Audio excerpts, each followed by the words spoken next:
Le matin de Noël, tandis que les premiers rayons d'un soleil d'hiver timide peinaient à percer les volets mi-clos de ma cuisine, mon gendre, Romain, se tenait sur le seuil. Ses bras étaient croisés sur sa poitrine, une posture familière de défi. L'odeur réconfortante du café chaud et des épices de ma tarte aux noix de pécan flottait dans l'air, mais son ton tranchant la déchira. « Martin !» lança-t-il sans préambule, sa voix résonnant étrangement dans la pièce. « Je dois te demander de faire tes valises et de partir d'ici dimanche. Cette maison vaut 800 000 € et Diane et moi avons déjà contacté une agence immobilière. Je suis Martin Dubois, 72 ans, et cette maison est mon ancre depuis 43 ans. » Ces mots m'ont frappé alors même que je sortais ma tarte aux noix de pécan fumante du four, la chaleur familière du plat irradiant mes mains. C'était la même tarte que je préparais chaque matin de Noël depuis 1981, un rituel immuable.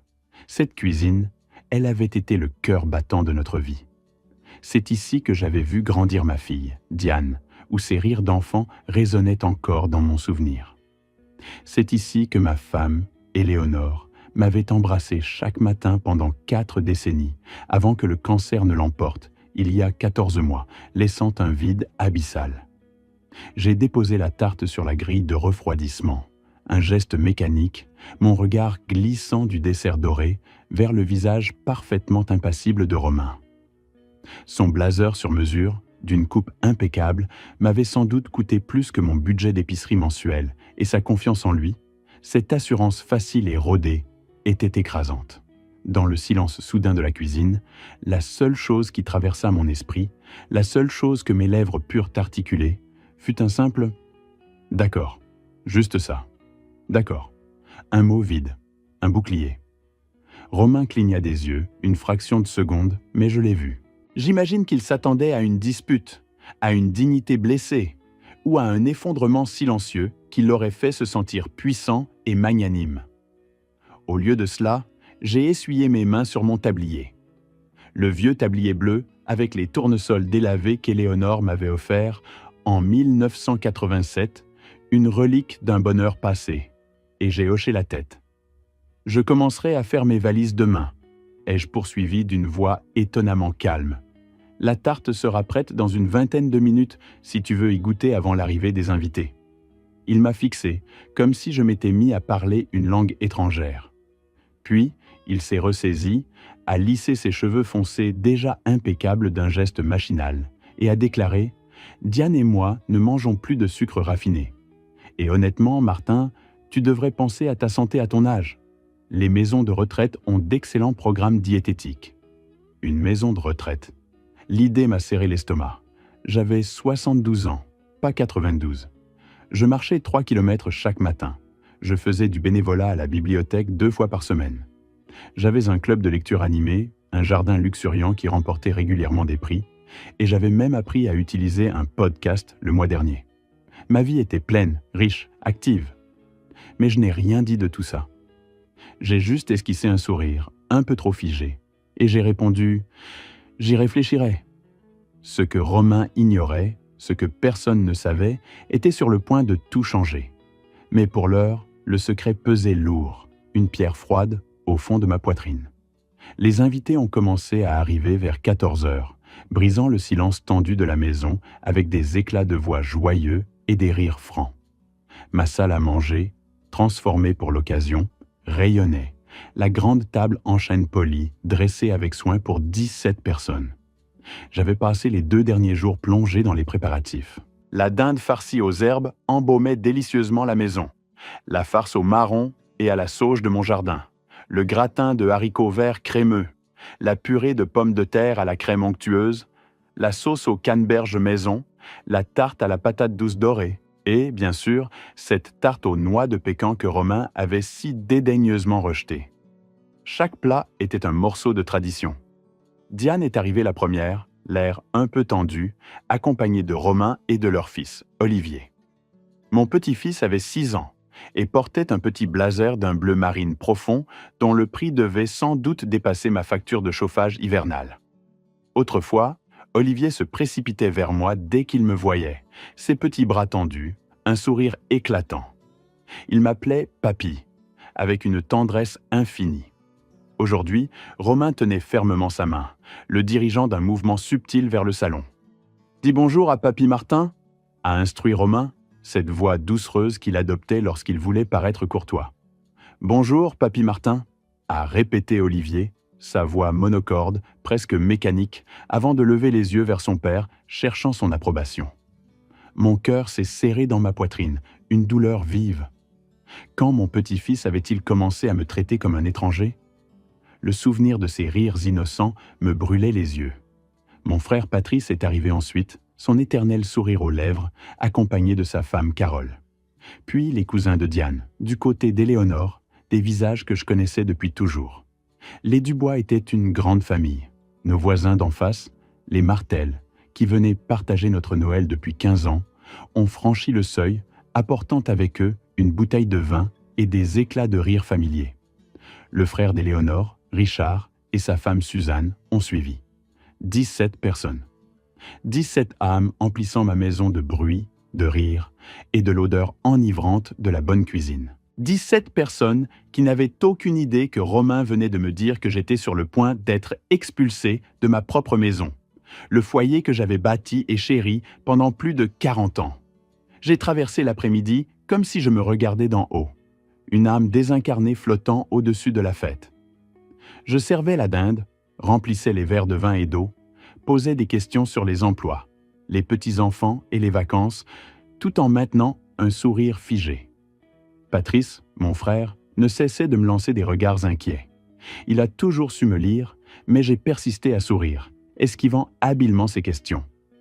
Au milieu de ce ballet familial, j'ai remarqué que Romain s'était positionné en bout de table, à la place d'honneur. Ma place. La place que j'avais occupée à chaque Noël depuis qu'Éléonore et moi avions emménagé dans cette maison en 1981, l'année même de la naissance de Diane. Il portait une chemise Oxford d'un blanc éclatant, parfaitement repassée, et une veste de sport dont le tissu luxueux laissait deviner qu'elle provenait d'une boutique chic où les vendeurs vous apportent un verre de whisky pendant que vous faites vos achats. Il avait l'air cher, impeccable, d'une certitude inébranlable. Il avait l'air de posséder déjà les lieux, de régner sur ce royaume qui était le mien. « Martin » a-t-il lancé, sa voix coupant à travers le brouhaha joyeux de la salle à manger, juste au moment où je déposais la saucière de sauce au canneberge maison, d'un rouge écarlate, sur la table. Diane et moi avons une annonce à faire. La pièce s'est tue d'un coup. Les fourchettes sont restées suspendues à mi-chemin des bouches. Les conversations se sont éteintes, remplacées par un silence pesant. Diane avait l'air profondément mal à l'aise, son regard fuyant, ses épaules légèrement rentrées. Elle était ma fille, mon enfant unique, et je pouvais encore lire chaque expression sur son visage, même si elle avait maintenant 43 ans. Elle avait l'air de vouloir être partout, sauf ici. Comme la plupart d'entre vous le savent, a poursuivi Romain, sa voix empreinte de cette douceur feinte, ce ton rodé de quelqu'un qui avait répété ce moment, Éléonore nous a quittés l'année dernière. Cela a été incroyablement difficile pour nous tous, et particulièrement pour Martin. Il a prononcé mon nom comme s'il parlait d'un personnage tragique dans une pièce de théâtre. « Martin a été si fort ?» a repris Romain, son regard balayant l'assemblée avec une fausse compassion. Mais Diane et moi nous inquiétons de le voir vivre seul dans cette grande maison. C'est beaucoup trop pour quelqu'un de son âge. L'entretien, le jardin, les escaliers. Ces mots étaient des coups de marteau dissimulés sous un gant de velours, chacun visant à saper ma légitimité. J'ai vu des têtes hochées avec une compassion mêlée de gêne. Les Martel ont échangé des regards lourds de sous-entendus, et Richard, le frère d'Éléonore, a plongé son front dans son verre de vin, comme s'il y cherchait une réponse ou un refuge. Une tension palpable flottait désormais dans l'air, plus dense que le parfum de dinde rôtie et de cannelle qui imprégnait encore la salle à manger. « Alors » a repris Romain, sa voix douce et assurée, coupant le silence comme une lame polie. Il a tendu la main pour presser celle de Diane, un geste théâtral qui se voulait réconfortant, mais qui, pour moi, sonnait faux. Diane et moi avons pris la décision d'aider Martin à s'installer dans une situation de vie plus appropriée. Nous avons visité de merveilleuses maisons de retraite qui... Que dites-vous exactement ? La voix de Patrice a fusé à travers la pièce, tranchante et inattendue, coupant net les paroles de Romain. Un frisson a parcouru l'assemblée. Le sourire de Romain n'a pas vacillé, un masque inébranlable sur son visage. Nous disons que Diane et moi allons reprendre la maison. Nous avons déjà parlé à un agent immobilier de la valeur de la propriété. Elle vaut 800 000 € sur le marché actuel, et nous pensons que c'est la taille idéale pour notre famille qui s'agrandit. Olivier a besoin de plus d'espace, et nous espérons lui donner un petit frère ou une petite sœur bientôt. Le silence qui a suivi était glacial, plus dense encore que le précédent. Chaque mot de Romain avait résonné comme un coup de marteau sur le marbre, et maintenant, l'écho de cette brutalité s'attardait, gelant les sourires et les conversations. On aurait pu entendre une aiguille tomber sur le tapis épais. « Reprendre », a répété Patrice, lentement, le mot s'échappant de ses lèvres comme s'il cherchait à en sonder la pleine signification. « Vous voulez dire ? » « Eh bien, » a ri Romain d'un petit rire léger et condescendant, « c'est une maison de famille. Nous la gardons dans la famille. Et bien sûr, nous aiderons Martin à trouver un endroit agréable. Il y a un établissement à... » Il a agité la main d'un geste vague, comme si les détails étaient insignifiants. « Est-ce que Martin veut déménager ?» C'était Suzanne, la belle-sœur d'Éléonore, qui avait toujours été d'une franchise parfois brutale, à la limite de l'impolitesse, et que j'avais toujours secrètement aimée pour cela. Son intervention a été une bouffée d'air frais dans cette atmosphère viciée, une petite étincelle de rébellion. Je me suis souvenu d'une fois, il y a des années, où elle avait dit à un invité prétentieux que son chapeau lui donnait l'air d'un champignon vénéneux. Le sourire de Romain a finalement faibli, une fissure à peine perceptible dans sa façade polie. Il ne s'agit pas de vouloir, Suzanne. Il s'agit de ce qui est réaliste. Martin ne peut pas entretenir une maison comme celle-ci tout seul. Il est... Je suis juste là, ai-je dit doucement, ma voix résonnant plus fort que je ne l'aurais cru dans le silence. Tout le monde s'est tourné vers moi. Je me tenais près de l'embrasure de la porte de la cuisine, une cuillère de service encore à la main, et j'ai réalisé que c'était la première fois que je prenais la parole depuis que l'annonce de Romain avait commencé. J'avais été un spectateur silencieux de mon propre démantèlement. « Je suis juste là », ai-je répété, un peu plus fermement, « et je peux parler pour moi-même. » Le visage de Romain a rougi. « Bien sûr, Martin, j'essaie juste d'aider. Vous savez que vous ne pouvez pas vous permettre cette maison tout seul. » Voilà, c'était ça, l'hypothèse insidieuse qui s'était construite depuis 14 mois, depuis la mort d'Éléonore. L'idée que j'étais impuissant, que je n'avais jamais travaillé, que je n'avais pas d'argent à moi, que j'étais juste un vieil homme attendant d'être géré par son gendre plus compétent. Chaque mot était une tentative de me réduire, de me déposséder non seulement de ma maison, mais de ma dignité, de mon autonomie. Il m'avait déjà relégué au passé, comme un meuble encombrant. « Vous avez probablement raison, ai-je dit, et j'ai vu le visage de Romain s'éclairer d'une victoire prématurée. Un goût amer m'est monté à la gorge, mais je l'ai ravalé. « Exactement », a rayonné Romain, gonflé d'autosatisfaction. « Vous voyez, Martin comprend. Il est si raisonnable à ce sujet. » Je me suis retourné pour rentrer dans la cuisine, puis j'ai marqué une pause et j'ai jeté un coup d'œil par-dessus mon épaule. J'aurais besoin de quelques semaines pour organiser les choses, cependant. Il y a pas mal de choses à gérer, de la paperasse et tout ça. J'ai laissé planer le « tout ça » comme une menace voilée, un détail insignifiant pour lui, mais lourd de sens pour moi. « Bien sûr, » a dit Romain avec une fausse grâce. « Nous ne sommes pas des monstres. Prenez jusqu'à Noël. Cela vous donne presque 1 mois. » Il a prononcé ces mots comme s'il me faisait une immense faveur, m'octroyant un délai d'exécution. Noël. Il me donnait jusqu'à Noël pour faire mes cartons, pour emballer 43 ans de ma vie. 43 ans de souvenirs, de rires, de larmes, d'Éléonore. La maison où j'avais vu Diane grandir, où nous avions fêté tant de Noël, où chaque recoin portait l'empreinte de notre famille. Le terme même de Noël résonnait comme une ironie cruelle. Je suis retourné dans la cuisine et j'ai commencé à couper la tarte aux noix de pécan avec une précision presque chirurgicale. Mes mains étaient étonnamment stables. Mon esprit, lui, était d'une clarté absolue, comme un lac de montagne après une tempête. Derrière moi, La conversation a lentement repris, hésitante, comme un moteur qui tousse avant de redémarrer. Quelqu'un a tenté de changer de sujet, évoquant un match de football. Les Martel ont trouvé des excuses et sont partis tôt, leur visage marqué par un mélange de pitié et de dégoût. Les amis de Romain, eux, avaient déjà quitté la table plus tôt, leurs expressions affichant un malaise évident face à cette annonce déplacée. J'ai apporté la tarte. Romain, malgré ses sempiternelles tirades sur les sucres raffinés, en a mangé 2 parts, engloutissant sa victoire avec gourmandise. Vers 18h, tout le monde était rentré chez soi, sauf Patrice. Il avait envoyé Carole en avance et était resté pour m'aider à nettoyer, une vieille habitude, un geste de loyauté inconditionnelle. « Marty », a-t-il dit. Il était le seul à encore m'appeler ainsi, un vestige de notre enfance, un surnom qui me ramenait à une époque plus simple. C'était quoi ce cirque? Je faisais la vaisselle dans l'évier, observant les bulles de savon capter la lumière du soleil couchant qui filtrait à travers la fenêtre donnant sur le jardin. Le ciel se teintait de nuances d'orange et de violet.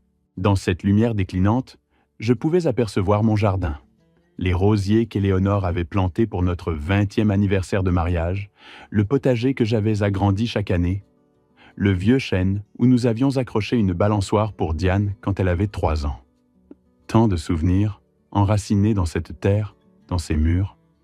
C'était Romain qui a abattu ces cartes, ai-je dit, ma voix calme, presque détachée. Et tu as juste dit oui. La voix de Patrice montait en intensité. Marty, il ne peut pas juste prendre ta maison, n'est-ce pas?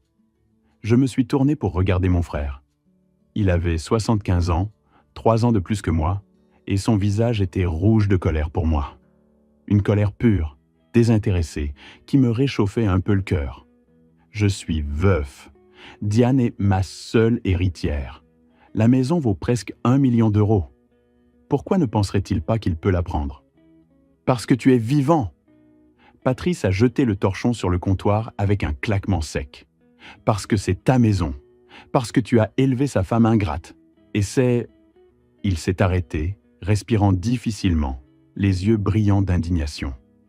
Marty, qu'est-ce que tu vas faire? J'ai séché mes mains avec soin sur mon tablier et je les pliais méticuleusement sur le comptoir. Je vais faire mes cartons, ai-je dit, le regard lointain. Tu abandonnes comme ça? Je n'ai pas dit ça. Un léger sourire a effleuré mes lèvres. Patrice m'a fixé du regard, cherchant à percer mon masque de sérénité. Puis, lentement, très lentement, un sourire a illuminé son propre visage. Tu as un plan. Je n'ai pas dit ça non plus. Mais si, tu as ce regard. Oh mon Dieu, Marty, tu as ce même regard que tu avais quand le premier avocat d'Éléonore a essayé de compliquer la situation de garde de Diane en 85.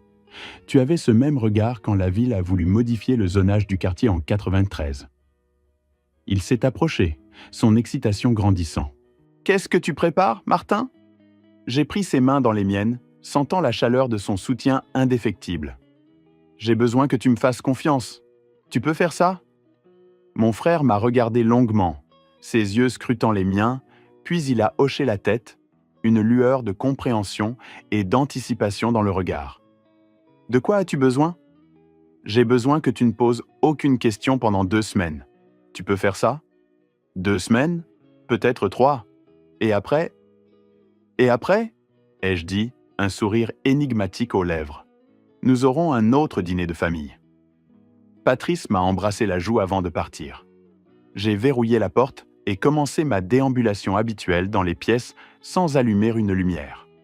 Le crépuscule d'hiver, froid et bleuté, épousait parfaitement mon humeur. Le salon, où Diane avait fait ses premiers pas. Le couloir étroit, où nous marquions sa taille sur le chambranle chaque anniversaire, jusqu'à ses 18 ans. La chambre principale, où Éléonore s'était éteinte paisiblement il y a 14 mois, ma main serrée dans la sienne. Romain pensait que ce n'était qu'une maison valant 800 000 euros. Il n'avait aucune idée de l'âme qui imprégnait ses murs. Je me suis dirigé vers le bureau d'Éléonore, ses livres classés par ordre alphabétique, ses lunettes de lecture sur le coin de l'acajou, son stylo plume Waterman, une légère fragrance de lavande et de santal, sans doute le fruit de mon imagination. J'ai ouvert le tiroir du bas, la boîte métallique grise. Éléonore me l'avait montrée le soir de nos noces. S'il m'arrive quoi que ce soit, tout ce dont tu auras besoin est là-dedans. Ne l'ouvre que si tu y es obligé. Je n'avais jamais posé de questions. Je lui avais fait confiance pour tout. J'ai retiré la petite clé de la chaîne que je portais autour du cou depuis sa mort. Un déclic sec a brisé le silence. J'ai ouvert la boîte. L'intérieur était rempli de documents méticuleusement organisés. Relevés bancaires, titres de propriété, certificats d'action, police d'assurance, calligraphiés de son écriture soignée, avec date et notes dans les marges. Et posé sur le dessus, une enveloppe. Mon nom, de sa main. Pour Martin Dubois, mon brillant mari. Mes mains ont tremblé en l'ouvrant. Mon très cher Marty, si tu lis ceci, je suis parti. J'ai essayé de rendre les choses aussi simples que possible. Tu laisses les gens te sous-estimer parce que tu n'as jamais eu besoin qu'ils sachent à quel point tu es capable. Mais maintenant, j'ai besoin que tu sois pragmatique toi aussi. Tout est à ton nom. La maison, les comptes, les investissements. Tout. Diane est mentionnée dans mon testament, mais seulement après toi. Romain ne le sait pas. Je ne lui faisais pas confiance quand j'étais en pleine santé, et je lui fais encore moins confiance maintenant que j'écris ceci depuis un lit d'hôpital. Le titre de propriété de notre maison se trouve dans la section A. Dans la section B, tu trouveras la documentation des autres propriétés. Oui, propriété, au pluriel. Je ne t'en ai jamais parlé parce que je ne voulais pas que tu t'inquiètes, mais j'ai fait de très bons investissements. Dans la section C, les numéros de compte. Le total est substantiel, mon amour. Tu n'auras jamais à te soucier de l'argent. J'ai inclus les coordonnées de mon avocat, Maître James Mitchell. Tu l'as rencontré à notre fête du 41e anniversaire, ce grand homme un peu réservé. Il sait tout et t'aidera. N'hésite pas. Romain essaiera de tout prendre. Je le sais, j'ai vu la façon dont il regardait notre maison, comment il calculait, comment il parlait des biens familiaux comme s'il en avait déjà hérité. Ne le laisse pas faire. Ne lui cède rien. Tu es plus fort qu'il ne le sera jamais, même s'il refuse de le voir. Je t'aime. Je t'ai aimé depuis 1979, quand tu es entré dans mon bureau avec cette question fiscale, et que j'ai fait semblant d'avoir besoin de 3 rendez-vous pour y répondre, juste pour pouvoir te revoir. C'était le meilleur investissement de ma vie. Prends soin de notre Diane, et prends soin de toi. Pour toujours tienne, Éléonore. Je suis resté assis, les larmes coulant librement. Même partie, Éléonore continuait de me protéger. J'ai sorti le premier document de la section A. Titre de propriété, 847, rue de l'Érable. Propriétaire, Éléonore Jeanne Dubois et Martin Dubois. Entièrement payé, décembre 1998. Section B. Titre de propriété, 1243, avenue des Chênes. Propriétaire, Martin Dubois. Bien locatif, acheté en mars 2003. Un autre, 567, rue des Pins. Encore un, et un autre, et un autre. Lorsque j'eus fini, je fixais une pile de documents pour 17 propriétés, toutes à mon nom, toutes acquises par les investissements méticuleux d'Éléonore, toutes générant des revenus que je n'avais jamais consultés. Elle avait bâti un empire sans que je m'en rende compte, juste pour nous. Section C. Relevé bancaire, 850 392 €. Portefeuille d'investissement, 2 350 891 €. Certificat d'action, 1 070 000 €. J'ai continué à lire, à additionner, à calculer mentalement, exactement comme elle me l'avait appris. Au moment où j'ai atteint la dernière page, le total est apparu clairement. Ma valeur nette s'élevait à environ 12 millions d'euros. J'ai éclaté de rire. Un rire incontrôlable, rauque, qui montait du plus profond de mes tripes. Assis dans le bureau de ma défunte femme, dans l'obscurité à peine troublée par les lampadaires, j'ai ri jusqu'à ce que les larmes me montent aux yeux. Un rire amer, libérateur, teinté d'une ironie cinglante. Romain m'avait traité de vieil homme incapable de conserver sa maison. Il avait annoncé devant 17 personnes que ma maison de 800 000 € allait lui revenir parce que j'étais trop démuni pour l'entretenir. Il n'avait aucune idée que je possédais 17 autres propriétés, que j'avais près de 12 millions d'euros en actifs, qu'Éléonore m'avait protégé de ce scénario précis avec une prévoyance presque prophétique. J'ai remis les documents dans la boîte, puis j'ai pris mon téléphone et composé le numéro inscrit au bas de sa lettre. Mitchell et associé, James Mitchell à l'appareil. Monsieur Mitchell, mon nom est Martin Dubois. Je crois que ma défunte épouse Éléonore vous a dit que je pourrais vous appeler. Une brève pause. Monsieur Dubois, j'attendais votre appel. Je suis sincèrement désolé pour votre perte. Éléonore était une bonne amie. J'ai besoin de conseils juridiques. Mon gendre vient de m'informer qu'il s'approprie ma maison. Il l'a annoncé à toute ma famille lors du dîner de Noël. Il pense que je n'ai pas les moyens de la garder. Connaît-il le plan successoral d'Éléonore? Non. Les propriétés? Non. Les comptes? Non. Éléonore parlait souvent de vous, a repris James, sa voix plus douce. Elle était très fière de vous. Vous a-t-elle jamais parlé de ce qu'elle préparait? Dans les moindres détails. Ma voix était un peu rocailleuse. 3 mois avant de nous quitter, elle est venue me dire qu'elle voulait tout blinder légalement. Elle ne faisait pas confiance à Romain. James a acquiescé. Elle a été extrêmement précise sur la structure de la succession. Une femme remarquable. Je n'ai jamais rien su de tout ça. Ni les propriétés, ni l'argent. Elle voulait vous épargner les inquiétudes tant qu'elle était en vie. Mais elle savait qu'un jour, vous auriez besoin de prendre les rênes. Il a sorti un document à l'entête officielle. Ceci est le testament d'Éléonore. L'avez-vous vu? Non. La maison vous est léguée pour toute votre vie. Vous avez le droit d'y vivre jusqu'à votre décès ou de la vendre. Ce n'est qu'après votre mort que Diane en hérite, et sous des conditions spécifiques. Lesquelles? Diane ne peut hériter que si elle n'est pas mariée à Romain au moment de votre décès. Si elle l'est, la maison est placée dans une fiducie au seul bénéfice de ses enfants. Romain ne pourra jamais y toucher. Un frisson a parcouru ma colonne. Éléonore avait vu à travers son vernis de charme jusqu'à l'os de son avidité, bien avant moi. Elle m'a dit un jour, a poursuivi James d'une voix basse, que Romain regardait votre maison comme un requin lorgne le sang dans l'eau. La métaphore m'a glacé. J'ai revu le regard de Romain ce soir de Noël, ce mélange de convoitise et de certitude prédatrice. Il a fait glisser un document sur la table. Le titre de propriété du 847 Maple Street. Vos 2 noms comme copropriétaires, avec le décès d'Éléonore, vous en êtes l'unique propriétaire. Entièrement payé. Romain n'a aucune revendication légale. Il ne le sait pas. Mon ton était empreint d'une étrange satisfaction. Manifestement non, sinon il n'aurait pas annoncé une prise de contrôle lors du dîner de Noël. James s'est penché en arrière. Racontez-moi exactement ce qui s'est passé. Je lui ai tout raconté. L'annonce de Romain, ses phrases cinglantes sur les maisons de retraite, le chiffre de 800 000 € balancé avec assurance, le silence de Diane, l'ultimatum. James prenait des notes, son visage s'assombrissant à chaque détail. « Abus de faiblesse financier sur personne âgée », a-t-il déclaré. « C'est illégal. Sanctions civiles et pénales. Je ne veux pas envoyer ma fille en prison. » Votre fille n'a pas fait ça, c'est son mari. Diane est une victime collatérale de son ambition.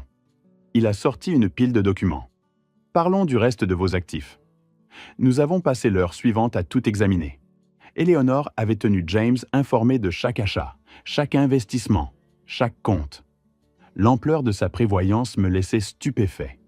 Les propriétés locatives génèrent 47 000 € par mois, soit 564 000 € par an.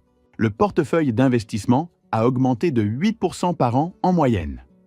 Vos actifs liquides s'élèvent à 4,2 millions d'euros. Votre patrimoine net total était de 12 847 392 € vendredi dernier. J'ai regardé par la fenêtre. Et Romain pense que je suis un vieil homme sans le sou qui ne peut pas payer sa facture de chauffage. Ce qui nous donne un avantage stratégique considérable. James a tiré un bloc-notes vierge. Nous le laissons continuer à le penser. Nous le laissons faire ses plans, contacter des agents immobiliers. Plus il en fait, plus nous recueillons de preuves. Pendant ce temps, nous documentons tout, chaque conversation, chaque menace. Nous montons un dossier en béton armé. Et puis, au bon moment, nous le confrontons. Légalement, publiquement, complètement. Quand?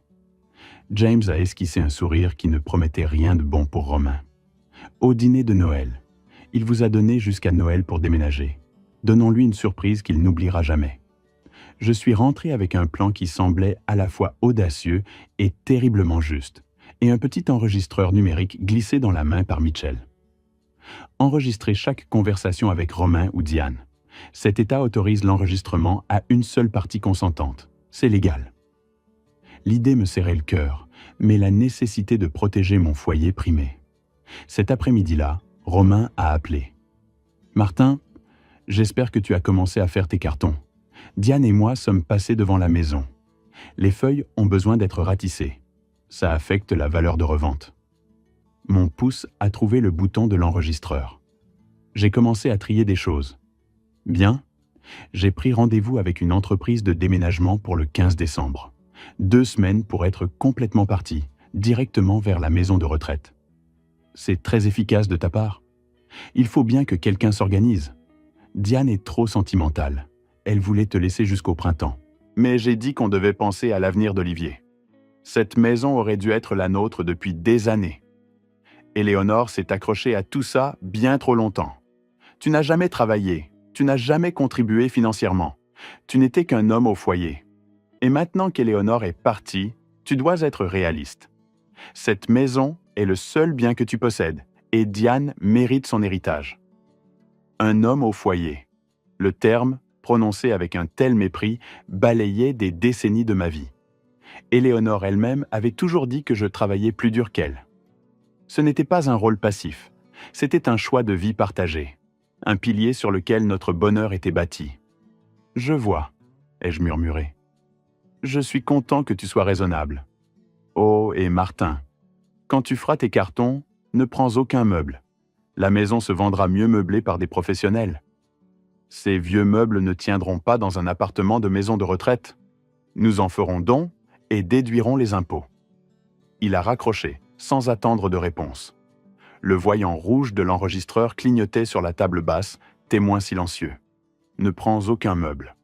Ces meubles qu'Éléonore et moi avions choisis ensemble au fil de 43 ans, la table en chêne autour de laquelle nous avions partagé des centaines de dîners, le rocking chair où j'avais bercé Diane puis Olivier, la grande horloge de parquet, cadeau de mariage des parents d'Éléonore. Romain venait de rayer d'un revers de main tout un pan de notre histoire. J'ai envoyé le fichier audio à James Mitchell. Il m'a rappelé dans l'heure.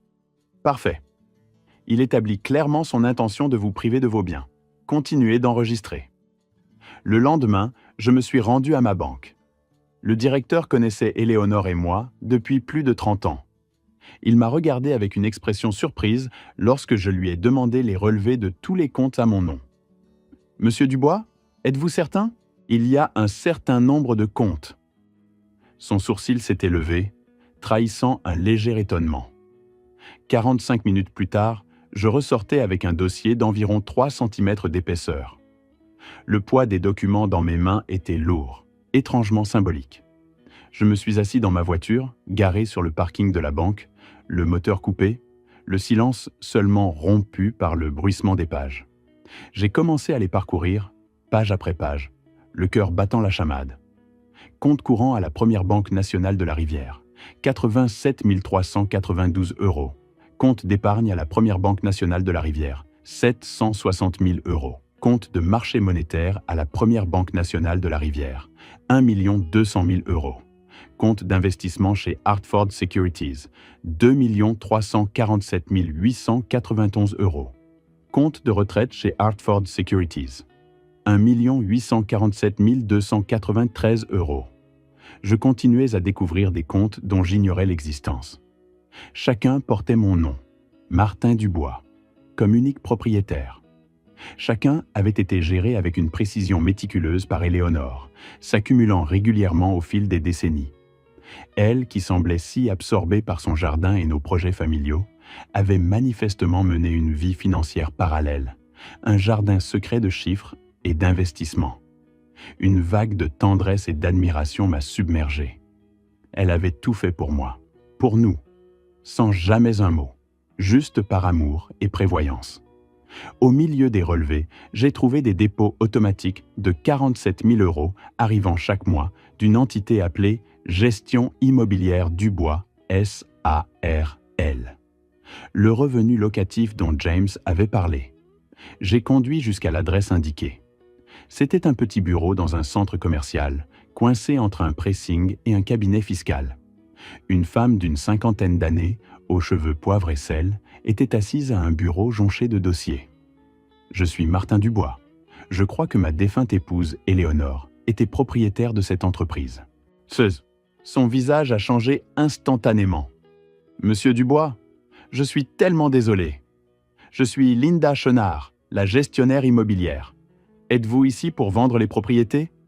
Non, je suis ici pour comprendre ce que je possède. Elle a sorti un grand classeur usé, impeccable, avec des onglets pour chaque propriété. 17 onglets. Un frisson a parcouru ma colonne vertébrale. Madame Dubois les a acquises sur 20 ans. Toujours dans de bons quartiers, toujours avec un fort potentiel locatif. Toutes actuellement louées. Elle a parcouru chaque bien avec une fierté évidente. Éléonore avait construit un véritable empire sous mon nez, sans jamais en faire étalage. Le revenu locatif mensuel total s'élève à 47 300 €. Votre revenu net mensuel est d'environ 43 000 €, soit 516 000 € par an. 516 000 € par an. Et Romain pensait que je ne pouvais pas me permettre de garder ma maison. Linda, j'ai besoin de copies de tout. Et ne mentionnez à personne que je suis venu ici. Elle hocha la tête. Vos affaires sont vos affaires. Je quittai le bureau avec 2 sacs débordants de documents, le poids de la vérité imprimé dans mes paumes. Patrice me coinça au supermarché le mercredi suivant. « Marty, tu m'évites ? » ?»« Je suis occupé. »« Occupé à faire tes cartons pour donner ta maison à ce barracuda ?» Il attrapa mon chariot. « Parle-moi. » Je regardai le visage inquiet de mon frère et pris une décision. « Monte dans la voiture. » Nous roulâmes jusqu'au parc où Éléonore et moi emmenions Diane enfant. Les vieux chênes étaient les mêmes, immuables. Assis à une table de pique-nique, je lui racontai tout. Le coffre, la lettre, les 17 propriétés, l'argent, James Mitchell, le plan. La bouche de Patrice s'ouvrait à chaque révélation. Quand j'eus terminé, un silence lourd s'installa. 12 millions, dit-il finalement. 12 847 392 € à vendredi dernier. Et Romain pense... Patrice éclata de rire. Un rire profond, incontrôlable, les larmes aux yeux. « Oh mon Dieu, Marty, cet homme n'a aucune idée de ce qui l'attend. J'ai besoin que tu gardes ce secret jusqu'à Noël. Est-ce que je peux venir au dîner? J'ai besoin de voir sa tête. Tu es invité. Place au premier rang. » Patrice s'essuya les yeux. Qu'est-ce que Diane sait? C'était la question qui me tenait éveillé la nuit. Je ne sais pas. Je ne sais pas si elle fait partie de tout cela ou si Romain la manipule. Mais elle ne m'a pas appelé une seule fois depuis le matin de Noël pour demander si j'allais bien. Pas un seul signe. Ce week-end-là, Romain vint à la maison à l'improviste. Je taillais les rosiers d'Éléonore quand j'entendis la porte s'ouvrir. Il avait obtenu la clé de Diane. Je rentrais, les mains maculées de terre, pour le trouver dans le salon. 1 mètre ruban à la main et un carnet ouvert. « Romain, je ne savais pas que tu venais. J'ai besoin de prendre des mesures. » Il ne leva même pas les yeux. « Ton canapé est terriblement démodé. » J'allumai discrètement l'enregistreur dans ma poche. « Tu planifies déjà l'agencement ? Nous prenons possession le 1er janvier. » Il mesura le salon d'un geste sec.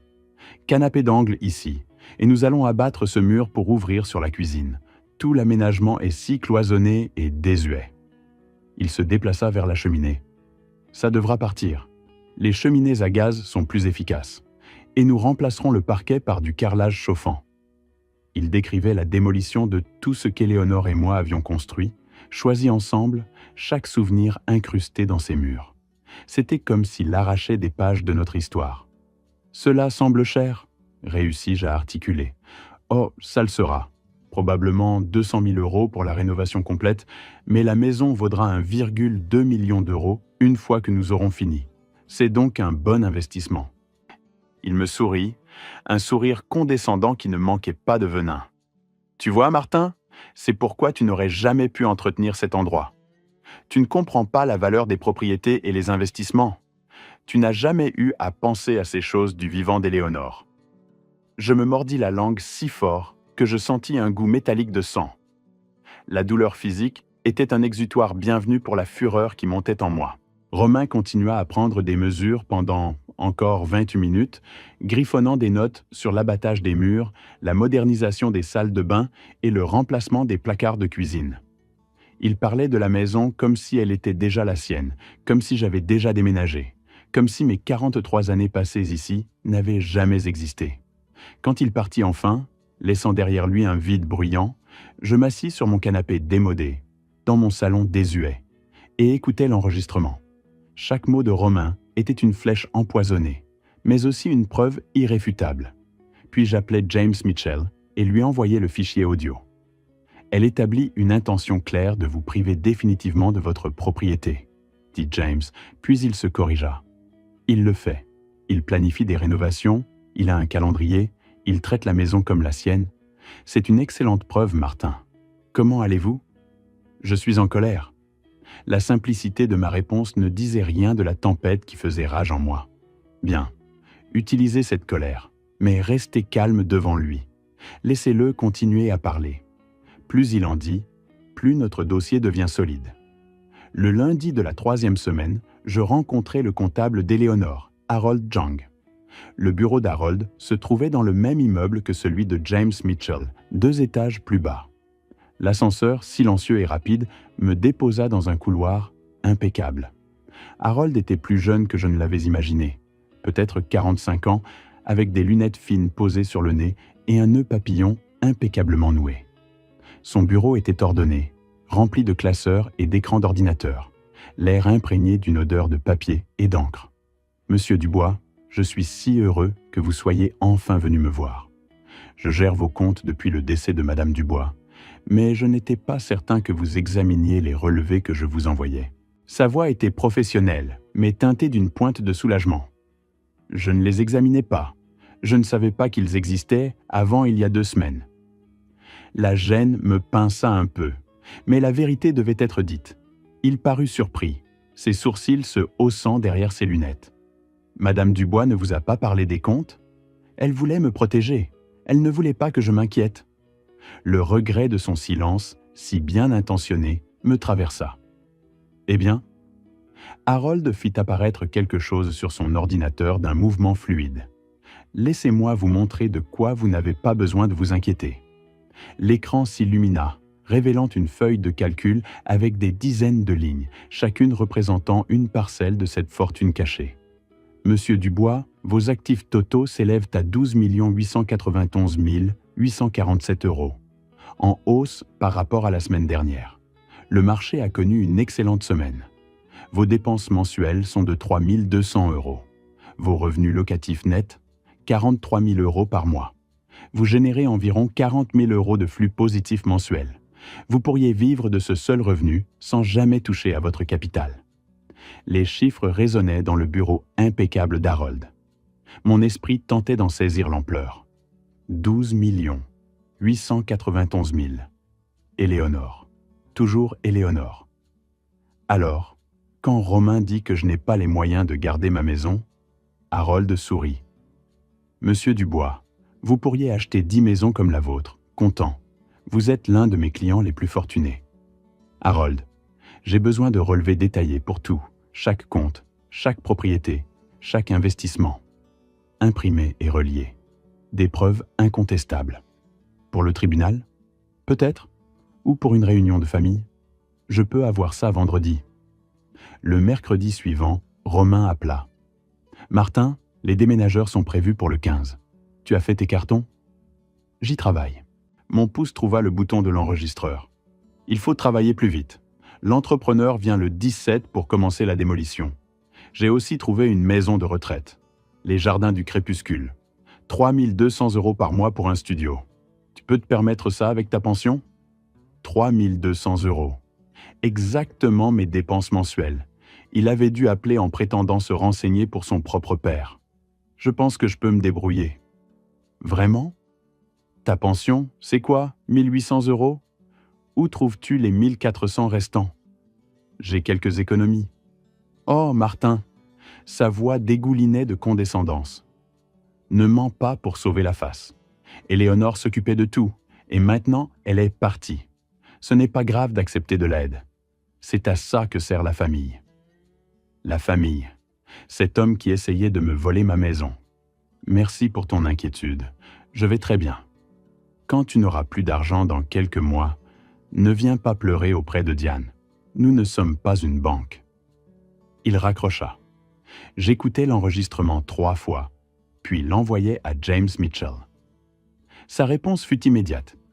Il vient de prouver son intention d'exploiter votre vulnérabilité perçue. Abus financier sur personne âgée. Nous le tenons. Au début décembre, tout était prêt. James avait rédigé un mémoire documentant chaque conversation, chaque menace. Harold avait relié les relevés montrant mes 12,9 millions. Linda avait compilé les registres de location. Les dossiers s'empilèrent sur ma table, chacun une arme silencieuse. Le 10 décembre, Diane appela enfin. « Papa, Romain dit que tu n'as pas fait tes cartons. Les déménageurs arrivent dans 5 jours. » Je sais quand ils arrivent. Il faut prendre ça au sérieux. Nous avons besoin que la maison soit vide. Nous? Ou c'est Romain qui a besoin que la maison soit vide? Un silence. C'est la même chose, papa. Nous sommes mariés. Et ce qui est à moi, Diane, est-ce à lui aussi? La maison aurait dû être à moi quand maman est morte. Tu le sais. Ces mots me transpercèrent. Vraiment? Papa, tu n'as jamais travaillé. Tu n'as pas de retraite à part la sécurité sociale. Ce n'est pas réaliste de garder une maison de cette taille. Romain t'a dit que je n'avais jamais travaillé. Tu étais un homme au foyer. Et tu crois que ça veut dire que je ne mérite rien? Ma voix monta, la douleur se mêlant à la colère. Ce n'est pas ce que je dis. C'est exactement ce que tu dis. Ton mari a décidé que je ne valais rien. Et tu es d'accord avec lui. Papa, tu es dramatique. Les Jardins du Crépuscule est un bel établissement. Tu auras des amis, des activités. C'est mieux que de vivre seul dans une maison que tu ne peux pas entretenir. Elle y croyait vraiment. Romain l'avait convaincu que me voler était un acte de bienveillance. « Diane, dis-je doucement, te souviens-tu de ce que ta mère t'a dit sur son lit de mort? Elle a dit « Prends soin de ton père. Il est plus fort que personne ne le sait, mais il ne devrait pas avoir à être fort seul.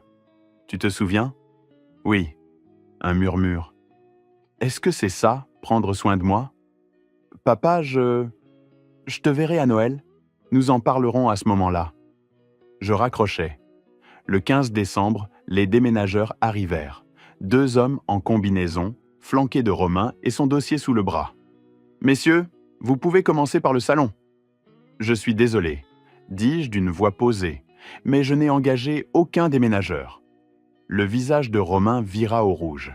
« C'est le 15 décembre. Vous devez avoir quitté les lieux. »« Je n'ai pas besoin d'être ailleurs. C'est ma maison. C'est la maison de Diane. » Je me tournai vers les déménageurs. « Je suis désolé que vous ayez été appelés sous de fausses prétentions. Vous pouvez facturer à cet homme les frais de déplacement. »« Martin !» La voix de Romain devint stridente. « Nous avons un entrepreneur prévu. Alors vous devrez annuler. Nous vous ferons expulser. Je vous y encourage. Joyeux Noël, Romain. » Je refermai la porte doucement sur son visage stupéfait, puis appelai James Mitchell. Il vient d'essayer de faire enlever mes affaires sans mon consentement. J'ai tout sur vidéo. Parfait. Martin, êtes-vous prêt pour le dîner de Noël? Je suis prêt. Bien, il est temps d'en finir. Le 18 décembre, j'envoyai les invitations, de véritables cartons imprimés sur papier crème chez le papetier du centre-ville. Vous êtes conviés au dîner de Noël en la demeure de Martin Dubois, 847 rue des Érables, le 25 décembre à 18h. Tenue de soirée exigée. À James Mitchell, j'ajoutais une note manuscrite. Veuillez apporter tous les documents. Romain appela moins de 2 heures après. Qu'est-ce que c'est? Vous organisez le dîner dans la maison que vous étiez censé avoir quittée. Je n'ai jamais quitté les lieux. Le dîner de Noël a lieu chez moi, comme depuis 43 ans. Diane et moi avons prévu d'organiser Noël dans notre appartement. Alors vous devrez annuler? Nous ne viendrons pas. C'est votre choix, mais je pense que vous voudrez être là. Nous allons discuter de la maison, des finances et des projets futurs. Je pense que vous trouverez cela très intéressant. Un long silence. À quoi jouez-vous? J'organise le dîner de Noël. RSVP avant vendredi. Je raccrochais avant qu'il ne réponde. Patrice vint ce soir-là. Je dressais déjà la table avec la porcelaine de Limoges de la mère d'Éléonore, celle que nous ne sortions que pour les grandes occasions. Les bougies non allumées exhalaient une légère odeur de cire d'abeille. « Vous le faites vraiment ?» dit-il. « Je le fais vraiment. » James Mitchell arrive à 18h30, après le premier plat. Je veux que Romain soit à l'aise avant que nous commencions. Patrice sourit. Vous êtes diabolique, Martin. J'ai appris en 43 ans à regarder Éléonore gérer les gens difficiles. Elle disait toujours de rester calme, de rassembler ses faits et de frapper seulement quand on est en position imbattable. Et vous avez une position imbattable? J'ai 12 891 847 €. Je pense que c'est assez. Le matin de Noël se leva, clair et froid. Je m'éveillai à 5h30, contemplant le plafond de la chambre que j'avais partagée avec Éléonore pendant 43 ans. Aujourd'hui, j'allais me battre pour elle, pour nous. Je commençai à cuisiner. La dinde farcie aux herbes, la farce au marron, la purée à la crème, le gratin de haricots verts, la tarte à la patate douce et la tarte aux noix de pécan, celle-là même que Romain avait dédaignée l'an passé. Les arômes emplissaient la maison, mélange réconfortant de tradition et de promesses. À 16h, j'enfilai le costume acheté chez le tailleur. Gris anthracite, 800 €, tissu lourd et parfait. La montre de mon père au poignet, celle en or qu'Éléonore avait fait restaurer pour notre 30e anniversaire. Je me regardais dans le miroir. Un homme de 72 ans qui avait été sous-estimé trop longtemps. À 17h30, Patrice et Carole furent les premiers à arriver, suivis de Richard et Suzanne, puis des Martel. Tous impeccablement vêtus, tous porteurs d'une attente silencieuse. À 17h55, la berline de Romain s'arrêta devant la maison. Je l'observais depuis la fenêtre. Diane semblait plus pâle que d'habitude, les épaules légèrement voûtées. Romain arborait son uniforme habituel de fausse décontraction. J'ouvris la porte avant qu'il ne sonne. Diane, Romain. Joyeux Noël. Le baiser de Diane sur ma joue était hésitant. Son regard s'attarda sur mon costume, sur la montre qui scintillait. Je la vis vaciller, le premier doute traversant ses yeux. Romain entra directement, se dirigeant vers le salon, murmurant à Diane « Tu penses que sa montre est vraie ?» Sa phrase s'interrompit net, car au-dessus de la cheminée trônait une grande photographie encadrée d'Éléonore et moi, lors de nos 40 ans de mariage. Nous dansions, rayonnants, et à mon poignet, la montre exacte que je portais ce soir. Et juste en dessous, sur le manteau, une petite plaque de laiton neuve. Martin Dubois, propriétaire, 847 rue des Érables, 1981 à aujourd'hui. Romain fixa la plaque. Qu'est-ce que c'est que ça? La plaque que maître James Mitchell a fait réaliser pour moi. Elle vous plaît? Maître Mitchell? Diane parut confuse. Qui est James Mitchell? Mon avocat. Il nous rejoindra pour le dessert. À table, s'il vous plaît. Le dîner est servi. La salle à manger était parfaite. Bougies, porcelaine fine, cristal. Diane et Romain assis face à Patrice et Carole, dont les regards étaient des lames affûtées. Moi en bout de table, à la place du maître de maison.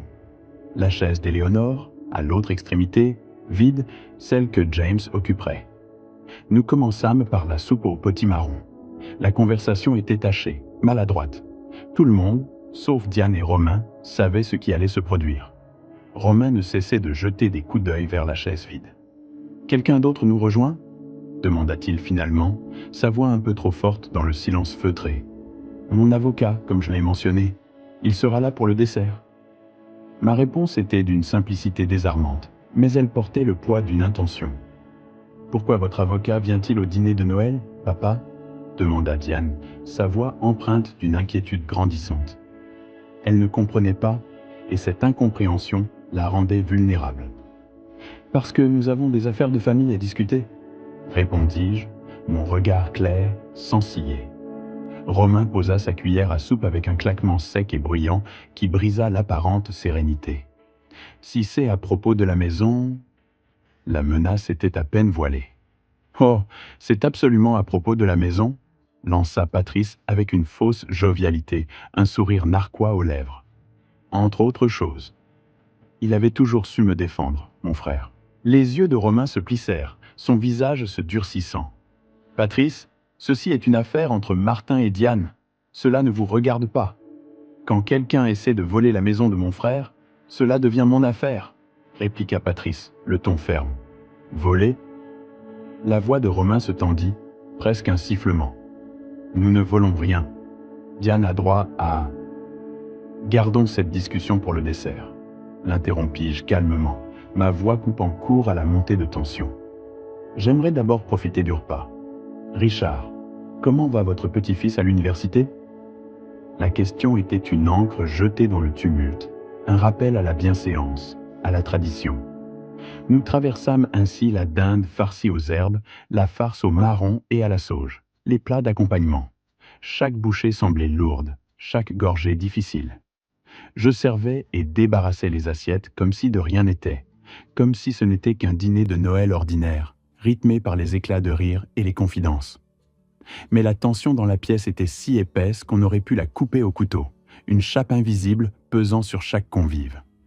Les conversations étaient forcées, les sourires tendus, et le silence, parfois, plus éloquent que n'importe quel mot. À 19h15, alors que je débarrassais les dernières assiettes du plat principal, la sonnette retentit de nouveau, un son aigu qui perça le lourd silence de la salle à manger. « Ce doit être James », dis-je, mon cœur battant un rythme régulier. « Patrice, tu veux bien m'aider à apporter les tartes ?» J'ouvris la porte pour trouver maître James Mitchell, impeccable dans un costume sombre, une mallette en cuir à la main. Son arrivée ajoutait une couche de formalité et de gravité à l'événement. « Monsieur Dubois, joyeux Noël !» Sa voix était professionnelle, son regard perçant. « Joyeux Noël, James. Tout le monde est dans la salle à manger. Vous êtes prêt ?» Il esquissa un sourire sec. « Je suis prêt depuis des semaines. » Nous entrâmes ensemble dans la salle à manger. Tous les regards se tournèrent vers nous, des yeux curieux, anxieux, hostiles. Le silence se fit absolu. « Tout le monde, commençai-je, ma voix portant au-dessus de la table. Voici maître James Mitchell, mon avocat. James, vous connaissez la plupart des personnes ici. Diane, Romain. James s'est occupé de la planification successorale de votre mère, Éléonore. » Cette dernière phrase, prononcée avec une légère emphase, ajoutait une dimension supplémentaire à la présence de James. James serra quelques mains autour de la table, un mouvement formel et calculé, puis s'assit à l'extrémité de la table, dans la chaise d'Éléonore. Il posa sa mallette sur le sol à côté de lui, son cuir brillant, tel un coffre au trésor ou une boîte de Pandore. « Bien, » dis-je en me rasseyant à ma place, mon regard balayant l'assemblée. « Passons au dessert. » Je servis les tartes, tarte à la patate douce et tarte aux noix de pécan, coupant chaque part avec une lenteur délibérée. Tout le monde prit un morceau, sauf Romain, qui restait assis, les bras croisés sur sa poitrine, son visage fermé. « Martin, » dit-il d'une voix tendue, presque un grognement. « Pourquoi votre avocat est-il ici ? » « Parce que nous allons discuter de la maison. Vous vouliez discuter de la propriété et des projets futurs, n'est-ce pas ? » Je pris une bouchée de tarte aux noix de pécan, savourant la douceur et le croquant. Délicieux. « Patrice, tu dois goûter ça. »« Papa. » La voix de Diane était tendue, à bout. « Qu'est-ce qui se passe ?» Je posai ma fourchette, l'argenterie tintant légèrement contre la porcelaine, et croisai mes mains sur la table, le regard fixé sur Diane. C'était le moment. « Diane, Romain vous a dit que je n'avais plus les moyens de garder cette maison. C'est exact ? » « Eh bien, oui. Vous n'avez jamais travaillé et la pension de maman s'est arrêtée à son décès. » Sa réponse était une confirmation douloureuse des mensonges qu'elle avait ingérés. J'ai acquiescé. « Et Romain vous a dit que je n'avais que mes revenus de retraite, environ 1800 € par mois. Et sur la base de ces informations, vous avez tous les deux décidé que je devais déménager à la maison de retraite, les Jardins du Crépuscule, qui coûte 3 200 € par mois, et que vous deviez prendre possession de cette maison. Est-ce exact ? Ma voix était calme, mais chaque mot portait le poids d'une accusation silencieuse, d'une vérité amère que je m'apprêtais à dévoiler. Romain se pencha en avant, ses yeux fuyant les miens. Ce n'est pas comme ça que nous l'avons formulé, mais essentiellement, il cherchait ses mots, son assurance habituelle commençant à se fissurer sous le regard de ma famille. Oui, ai-je coupé, sans lui laisser le temps de se rétracter. C'est exact. Vous avez tous les deux cru que j'étais un vieil homme de 72 ans sans le sou, qui n'avait jamais travaillé et ne pouvait plus subvenir à ses besoins. L'air dans la salle se fit soudain plus lourd, la chaleur du salon familial semblant s'évaporer, remplacée par une tension palpable. Un silence assourdissant s'installa. Les têtes se tournèrent vers Romain, puis vers Diane, qui évitait le regard de tous, les mains serrées. Le problème, ai-je repris, ma voix posée et délibérée, c'est que chaque partie de cette croyance est basée sur des informations incomplètes. James Mitchell ouvrit sa mallette. Le claquement du fermoir résonna dans le silence. Il en tira un dossier épais qu'il posa devant lui avec précision. Commençons par la maison. Romain, vous avez dit que cette maison valait 800 000 €. Où avez-vous obtenu ce chiffre ? Des ventes comparables dans le quartier. Vous avez fait évaluer ma maison sans ma permission ? Il rougit. J'ai consulté les ventes comparables, c'est tout. Et sur cette base, vous avez supposé que la maison serait l'héritage de Diane. Ce devrait être son héritage maintenant. Vous ne pouvez pas l'entretenir. J'ai fait signe à James, qui fit glisser un document vers moi. Je le tins en l'air. Ceci est le titre de propriété du 847, rue des Érables. Il indique qu'Éléonore et moi avons acheté cette propriété en 1981, que l'hypothèque a été entièrement remboursée en décembre 1998, et qu'au décès d'Éléonore, la propriété est passée uniquement à moi. Je suis le seul propriétaire, pas Diane, pas vous, moi. Mais Diane est l'héritière ? Non. La voix de James était ferme.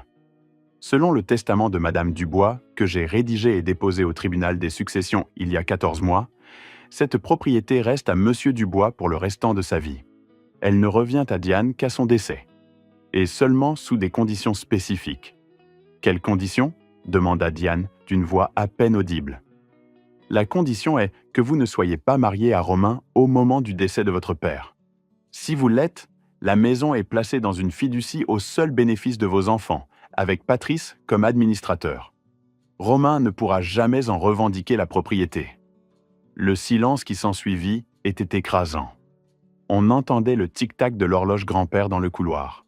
Le visage de Romain passa du pâle au rouge, puis au blanc cireux. Ce n'est pas légal. C'est parfaitement légal. Madame Dubois était très claire. Protéger son mari de toute personne qui pourrait tenter d'exploiter sa vulnérabilité perçue. Vulnérabilité perçue. La voix de Romain tremblait. Il est vulnérable. C'est un vieil homme sans argent. En fait, ai-je dit doucement, c'est la deuxième idée fausse que nous devons aborder. James tira de sa mallette un document épais et relié qu'il fit glisser au centre de la table. Ceci est un compte-rendu complet de mes actifs financiers au 23 décembre 2024.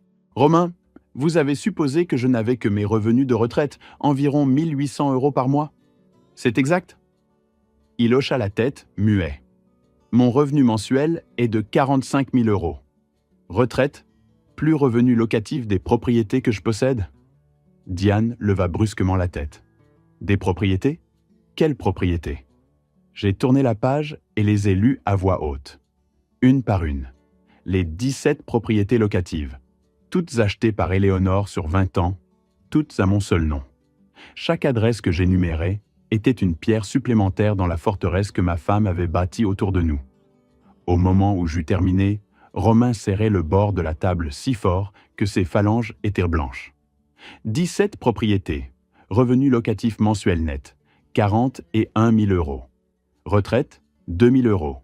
Dividende, 2 000 €. Revenu mensuel total, 45 000 €. Plus d'1 demi-million par an. C'est impossible, chuchota Romain. C'est documenté. J'ai tourné la page. Maintenant, les actifs. Compte courant, 85 000 euros. Épargne, 720 000 euros. Compte monétaire, 1 150 000 euros. Investissement, 2 250 000 euros. Retraite, 1 750 000 euros. Portefeuille d'actions, 1 80 000 euros. Placements immobiliers, 6 200 000 euros. J'ai levé les yeux. Valeur nette totale au 23 décembre 2024, 12 500 000 euros. Le seul son perceptible était le tic-tac de l'horloge. 12 millions, murmura Diane. 12 891 847 euros. Votre mère a passé 40 ans à bâtir tout cela pour moi. Chaque acquisition, chaque placement, méticuleusement planifié pour que je n'ai jamais besoin de dépendre de qui que ce soit. Mon regard se posa sur Romain.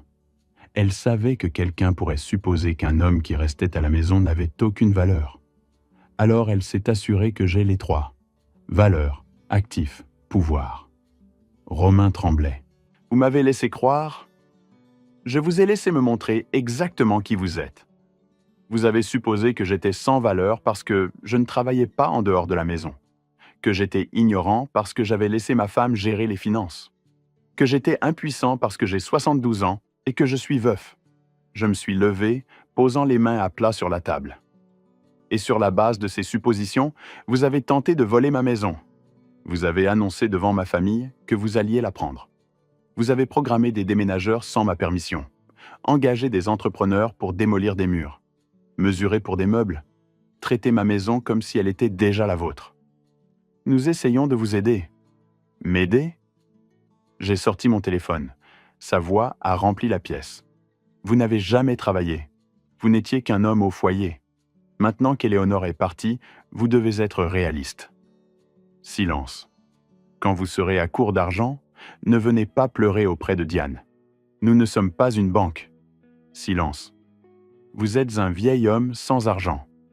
J'ai arrêté la lecture. Ceci s'appelle l'abus financier envers une personne âgée. C'est illégal. James se leva, sa stature ajoutant au poids du moment. Monsieur Dubois a tout documenté. Chaque conversation, chaque menace, chaque supposition. Enregistrement, témoin, schéma clair d'une tentative d'exploitation. Je veux que vous compreniez quelque chose, ai-je repris, ma voix à présent très douce, presque un murmure, mais qui portait une menace bien plus grande que n'importe quel cri. Je pourrais porter plainte. Je pourrais vous poursuivre pour tentative de fraude. Je pourrais rendre votre vie très, très difficile. Romain était pâle, ses jointures blanches, alors qu'il serrait les accoudoirs de sa chaise, le bois semblant craquer sous la pression. Une goutte de sueur a perlé sur sa tempe. « Mais je ne vais pas faire ça !» ai-je poursuivi, le laissant mariner dans son angoisse. « Savez-vous pourquoi ?» Il n'a rien dit, incapable d'articuler un son, son regard vide et perdu. « Parce que vous êtes le père de mon petit-fils, Olivier. Et parce qu'une partie de moi espère que vous êtes capable d'apprendre de cela. » J'ai ressenti un pincement au cœur en prononçant ces mots, une lueur d'espoir ténue pour le bien de mon petit-fils. Je me suis rassis, le dossier devant moi. Voici ce qui va se passer. Vous et Diane quitterez cette maison ce soir et ne discuterez plus jamais de la prendre. Vous ne remettrez plus jamais en question ma compétence financière ou ma capacité à vivre de manière indépendante. Vous vous excuserez auprès de chaque personne présente dans cette pièce pour votre comportement à Noël. Mon regard a balayé la table, s'arrêtant un instant sur chaque visage avant de revenir à Romain. Et si nous ne le faisons pas? La voix de Romain était à peine audible, un murmure de défi désespéré. Alors Maître Bertrand déposera une plainte lundi matin, et vous découvrirez ce que c'est de devoir vous défendre face à un adversaire qui a 12 millions d'euros et une excellente représentation légale. J'ai prononcé ces mots avec une froideur que je ne me connaissais pas, mais qui était nécessaire. J'ai ensuite regardé Diane. Ma fille, qui n'avait rien dit durant toute cette révélation, qui était restée assise là, apprenant que sa mère avait des millions dont elle n'avait jamais parlé, que son père n'était pas le vieil homme impuissant qu'elle avait cru être.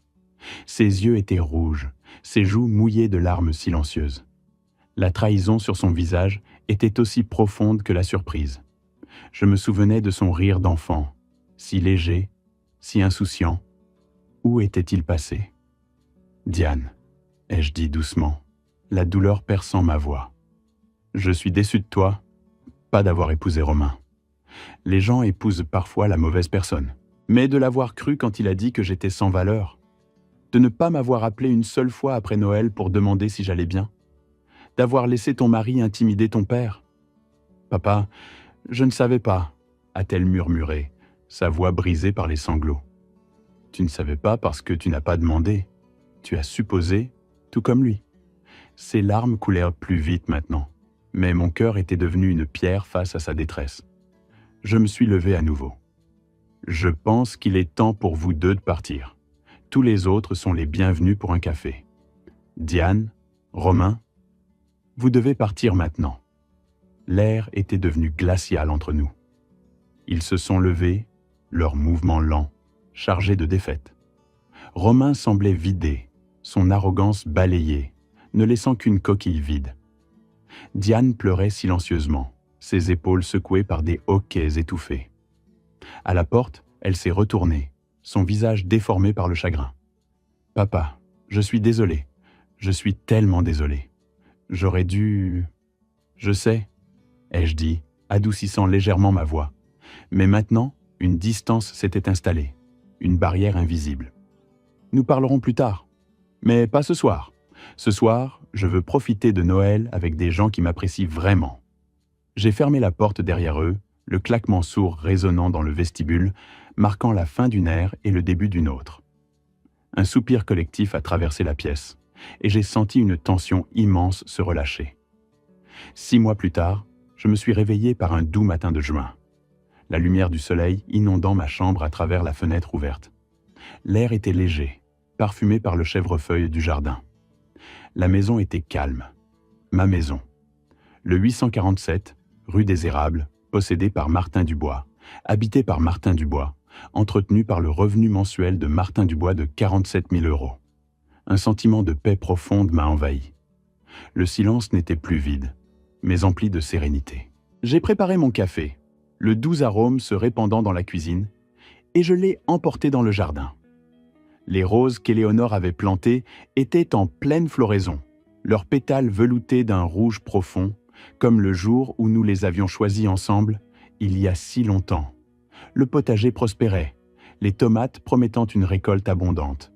Tout était exactement comme il se devait. J'ai repensé à Éléonore, son chapeau de paille, ses mains terreuses, son rire léger. Elle aurait été fière. La voiture de Patrice s'est garée à 9 heures pile, le gravier crissant sous les pneus. « Prêt pour le club de lecture ?» a-t-il lancé en me voyant approcher de sa voiture, son sourire chaleureux comme toujours. « Prêt », ai-je répondu, un sourire sincère étirant mes lèvres. Au club de lecture, je n'étais que Martin, le veuf qui aimait les romans policiers et apportait toujours d'excellents sablés faits maison. Personne ne connaissait les 12 millions d'euros. Personne n'avait besoin de le savoir. Ma richesse n'était pas celle des chiffres, mais celle de la tranquillité retrouvée, des amis fidèles et des souvenirs chéris. C'était plus que suffisant. Diane m'avait appelé 3 fois depuis Noël, ses messages vocaux empreints d'une hésitation palpable, comme si elle marchait sur des œufs.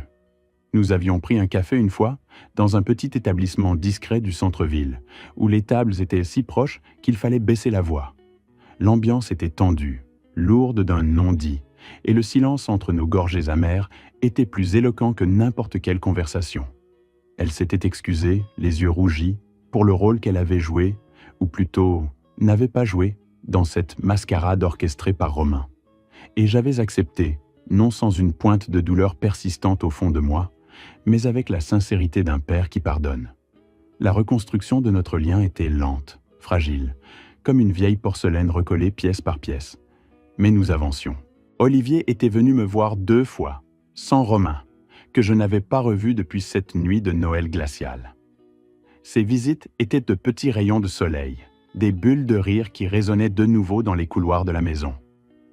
Nous avions construit des châteaux de Lego, lu des histoires de chevaliers et dégusté les sablés qu'Éléonore aimait tant préparer. Il m'avait raconté ses journées d'école, ses dessins, et j'avais senti son affection revenir, libérée de l'ombre pesante de son père. J'avais appris par Patrice, lors de notre club de lecture hebdomadaire, que Diane et Romain suivaient une thérapie de couple. Patrice avait glissé l'information avec une prudence calculée, son regard perçant sondant ma réaction. Je n'avais pas affiché grand-chose. Je ne savais pas s'ils s'en sortiraient. Ce n'était plus mon affaire. Leurs problèmes étaient les leurs, une conséquence directe de leur choix. Ce que je savais, avec une certitude apaisante qui me réchauffait le cœur, c'est que j'avais sauvé ma maison, ce sanctuaire de souvenirs et de paix. J'avais retrouvé ma dignité, érodée par des années d'invisibilité, et mon indépendance que Romain avait cherché à m'arracher. C'était une victoire silencieuse, mais d'une immense résonance. Certains jours, Éléonore me manquait encore terriblement. Une odeur de rose ancienne, la mélodie d'une chanson à la radio, ou simplement le silence de la maison, pouvaient raviver ce vide lancinant. Mais je pouvais la sentir dans chaque recoin de cette maison, dans le parfum des roses qu'elle avait plantées, dans la douce lumière filtrant à travers les rideaux qu'elle avait choisis, dans le craquement familier du parquet sous mes pieds. Sa présence était un baume, une force tranquille. Elle était là, dans chaque décision qu'elle avait prise pour me protéger, dans l'héritage qu'elle m'avait laissé et qui m'avait permis de me tenir debout, de me défendre. Ce soir-là, je me suis assis sur ma véranda, le verre de vin rouge à la main, et j'ai regardé le soleil se coucher sur mon jardin. Les rayons dorés caressaient les feuilles des arbres, transformant le paysage en une toile impressionniste. L'air était doux, teinté des senteurs de la terre humide et du jasmin grimpant. C'était mon rituel, un moment de calme pour prendre la mesure du temps qui passe. J'ai repensé à tout ce que j'avais appris au cours de ces derniers mois. Que le fait d'être sous-estimé pouvait être un avantage stratégique, une arme insoupçonnée. Que la documentation était un pouvoir, une armure contre les mensonges. Que l'âge était sagesse, non faiblesse, une bibliothèque vivante d'expérience et de résilience. Que les victoires discrètes, celles qui ne s'affichent pas en grande pompe, étaient souvent les plus gratifiantes, les plus profondes. J'ai revu dans mon esprit le regard de Romain, ce soir-là. Le choc, l'incrédulité, puis l'horreur grandissante lorsqu'il avait réalisé que je n'étais pas le vieil homme impuissant qu'il avait imaginé. Ses yeux s'étaient écarquillés, sa bouche entr'ouverte, trahissant une détresse authentique, mais pour lui-même, pas pour moi. Il avait révélé sa cruauté à quelqu'un qui avait le pouvoir de le détruire, et la grâce de choisir de ne pas le faire. Ce souvenir me faisait toujours esquisser un sourire ténu. J'aurais pu le ruiner. J'aurais pu porter plainte, le poursuivre en justice pour dommages et intérêts, transformer sa vie en un cauchemar légal. Mais Éléonore m'avait enseigné quelque chose d'important, une leçon qu'elle avait souvent répétée à propos des petites querelles de voisinage ou des malentendus familiaux. La plus grande victoire n'est pas d'écraser son adversaire, c'est de protéger ce qui compte pour vous et de s'éloigner, la dignité intacte. Je l'avais fait. J'avais protégé ma maison, mon avenir et l'héritage de mon petit-fils contre quelqu'un qui avait essayé de tout prendre, basé sur la simple et arrogante supposition qu'un homme de 72 ans qui laissait sa femme gérer les finances devait être impuissant et sans le sou. L'ironie de la situation me faisait encore sourire, un sourire teinté d'une satisfaction douce amère. Demain, je prendrai un café avec Patrice, comme d'habitude, un moment pour échanger sur nos lectures et les petits tracas de la vie. La semaine prochaine, j'avais une réunion du conseil d'administration de la bibliothèque locale. Il m'avait invité à les rejoindre en tant que directeur et j'avais accepté avec un enthousiasme renouvelé. Le mois prochain, j'emmènerai Olivier à la plage pour des vacances grand-père-petit-fils, juste nous deux, pour construire des châteaux de sable et chercher des coquillages. Ma vie était pleine, riche de sens et de projets. Mon avenir était assuré, ancré dans cette maison et mes souvenirs. Ma maison était mienne, plus que jamais. Et si jamais quelqu'un supposait à nouveau qu'un homme tranquille, un peu âgé, qui faisait confiance à sa femme pour les finances, devait être incompétent et ruiné, eh bien, il ferait la même erreur que Romain. Et cette fois, je serais prêt. J'ai levé mon verre de vin vers la chaise vide à côté de moi, celle où Éléonore s'asseyait autrefois pendant nos soirées sur la véranda, nos mains souvent entrelacées. Le tissu de son coussin préféré était légèrement décoloré par le soleil, mais son empreinte y était toujours. « Merci », ai-je murmuré au silence du soir. ma voix à peine audible. Pour tout, pour m'avoir protégé même après ton départ, pour avoir cru que j'étais assez fort pour utiliser ce que tu m'as donné. Une brise légère a fait frissonner les roses, leur parfum doux et familier m'enveloppant. Et quelque part, au plus profond de mon cœur, j'ai senti son sourire. À 72 ans, j'avais appris la leçon la plus importante de toutes. Ne jamais sous-estimer un homme qui a été bien aimé, qui a été minutieusement préparé à affronter le monde et qui a été poussé suffisamment loin pour enfin riposter. Le soleil s'est couché, drapant mon jardin, ma maison, ma vie d'une lumière dorée et apaisante. Et c'était assez, c'était plus qu'assez.